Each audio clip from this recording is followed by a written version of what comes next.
Coming up in the news, members of the business community learning more about a report on the WTO. Hundreds of students benefiting from the government employment program. And the National Commission on Marijuana hosting a town hall meeting on Grand Bahama. The Bahamas Tonight Northern Edition starts now. This is the Bahamas Tonight, the Northern Edition. Good evening, all. I'm Megan Shepard. Thank you so much for tuning in. Topping news, discussions have been ongoing for some time now about the Bahamas' ascension to the World Trade Organization. Just last month, the Bahamas Chamber of Commerce and Employers Confederation released an economic study on the effects of the ascension to the WTO, developed by Oxford Economics. Yesterday, members of the Grand Bahama Chamber of Commerce heard some of the findings. Jamila Mizik reports. The Grand Bahama Chamber of Commerce hosting a business luncheon meeting at the Pelican Bay Hotel. Guest speaker, CEO of the Bahamas Chamber of Commerce and Employers Confederation, Jeffrey Beckles, discussing WTO and the Oxford Economics report on the Bahamas. He says businesses and organizations need to unite and collaborate, adding that globalization is a reality, but how is the Bahamas preparing itself for change? The Bahamas, he notes, must not only want a seat at the table, but be an active participant at the table. For this to happen, he says there must be a change in mindset. You and I must be prepared to change the narrative in the spaces we occupy. And if you looked at our collective spaces that we occupy a lot of space. The question, though, is, what are we doing with that space? Are we just entertaining the status quo, or are we challenging people to think differently and talk differently? WTO by itself is not the issue, you know.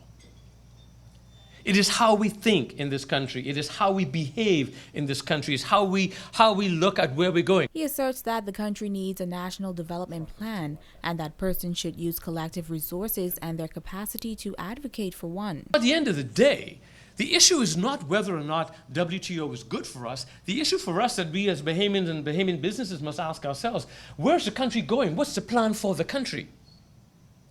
You want to grow your business, but you are a business in the Bahamas. It's important for us as business owners to understand, where is this country leadership taking this country?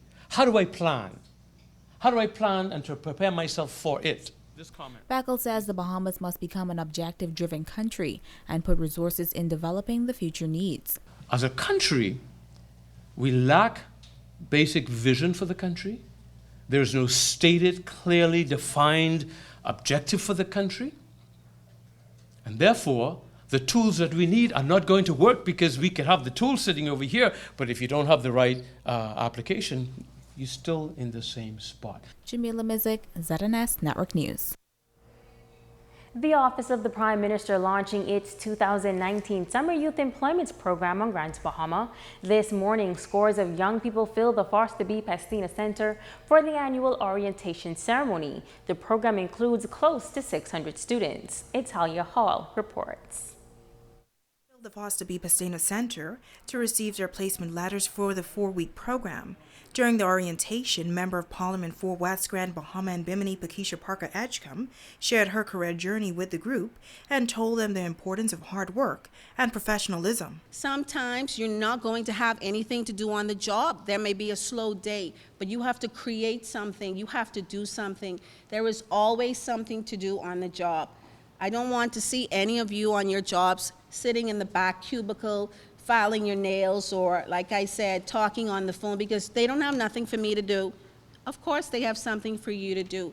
Perhaps there's something that they don't even know needs to be done, and you see it.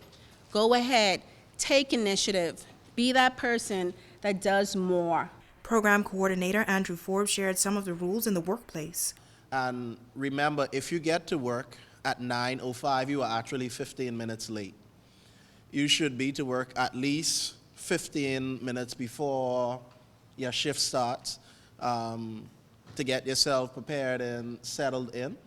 I want you are a representation not only of the office of the Prime Minister, but you are a representation of your parents, your family. These young people say they are happy for the opportunity. I feel really lucky. I feel like I have a chance to prove that I'm a good worker, a good employee, showcase my skills. I feel so blessed to be a part of this, and I feel like I want to gain a lot more experience because I am a graduate of college. This is actually my third time doing this, the Office of the Prime Minister Summer Job Program, and with each time I find that I not only make connections that I need to, but I also make potential work experiences that'll help me in the near future. This is a good opportunity to expand on my knowledge and get better understanding of the workforce. The summer program has 2 sessions this year. The first session includes a total of 175 college students. The second session will begin on August 6th with over 400 high school students. It's Halia Hall, ZNS Network News. The Pine Ridge Educational Center celebrating a major milestone this week as the first cohort of graduates officially completed the unique online learning management program. Officially opened in September of 2018, the center is designed to give young people on Grand Bahama a second chance at earning their high school diplomas. 4 young people are now official high school graduates, getting a second chance at the accomplishment after completing online courses at the Pine Ridge Educational Center, founded by Member of Parliament Frederick McAlpine. Principal Jeffrey Jervis commending the cohort for this major milestone in their lives, which he notes took a lot of work and dedication. These graduating students are a living testament that great things can be accomplished with a little hard work and sacrifice.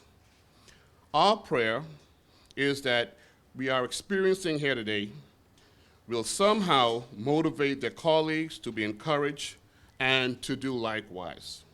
District Superintendent for West Grand Bahama, Ivan Butler, noting that the center is an accredited Ministry of Education institution and that these students will be walking away with double the accolades. They have satisfied the 4 BJCs, the 90% attendance punctuality, every requirement needed for the high school, and their information has been submitted to the Department of Education. So in addition to their diploma today, they will also receive another diploma, a recognized national high school diploma.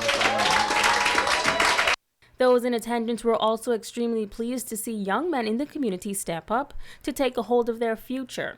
Veteran educator Cecil Thompson using the analogy that only dead fish go with the flow and that it is the living fish that swim against the stream. He applauded the graduates for going against today's societal norms. The stream in the Bahamas in 2019. So after you finish school, whether you graduate or not, you go on the blocks. You smoke grass, you drink liquor, you commit personal suicide. You don't go nowhere. You're just going with the flow, right? And so I salute and I congratulate all the students. But especially the young man. School chairman and member of Parliament for Pine Ridge, Frederick McAlpine, telling the graduates that he is very proud of them. He says that society tends to accept mediocrity as the norm, but he encouraged the group to continue to excel. I wish that you will now get to the level where you will strive for excellence. And don't let this be your final stop. What you have proven is that you are well able. And not only are you able to get your high school diploma, but you're able to get your associate degrees, your bachelor's degree, or your master's degree. The Member of Parliament encouraged others in the community seeking a second chance at their educational career to take the step to enroll at the Pine Ridge Educational Center. Members of the National Marijuana Commission on Grand Bahama for a town meeting tonight, which is currently underway at the Foster B. Pestina Center. The commission was founded in 2018 and is comprised of some 23 members. Co-chair Simeon Hall says that they want all Bahamians with all opinions to come out and express their opinion about the regularization or decriminalization of the marijuana plant. When we would have codified all the opinions we've gotten from the Bahamian public, then we will make some recommendations. Right now, we are in a survey mode. I think we might have about 5 or 7 of the commissioners here tonight. We are looking for persons to come. It is interesting how Bahamians tend to stay away, and then when the decision is made, they say, nobody asked me. But this is your opportunity to make your position known. If you're for decriminalization of the marijuana plant, or you want to leave it as it is, as illegal, or whatever your position is.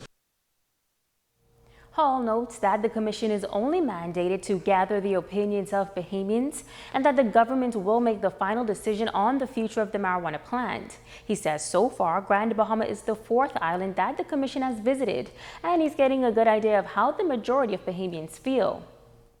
We've been to Eleuthera, we've been to Exuma, been to Abaco, and we're going to Andros in a short while.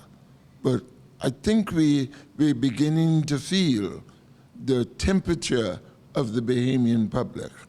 And I think it is leaning towards some kind of regularization.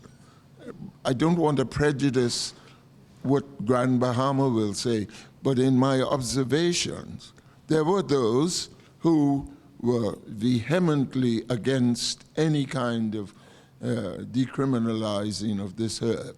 But there were those who are saying, look, this, and we had anecdotal testimonies of persons who said how it has helped them.